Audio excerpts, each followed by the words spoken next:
Değerli inşaatçılar, bugün biz inşaatçıların həyatında çox önəmli bir gündür.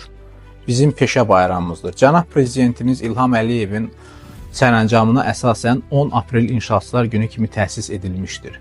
Biz inşaatçılar yalnız binaların, yolların və digər infrastruktur obyektlərinin inşası ilə deyil, eyni zamanda ölkəmizin gələcəyini formalaşdıran, inkişafını təmin edən makroiqtisadiyyatın ən vacib iştirakçılarından da biriyik. Heç təsadüfi deyil ki, dövlətimizin məhz yaxın gələcək üçün nəzərdə tutulmuş iqtisadi siyasətində qeyri-neft sektorunun olaraq tikinti sahəsində xüsusi yer verilmişdir.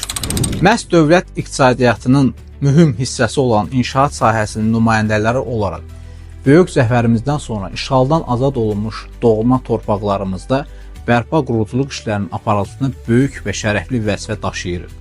Cənab Prezidentimizin bu sahədə böyük qayıdış üzrə strateji siyasətini ən yüksək formada icra etmək bizim şərəf borcumuzdur.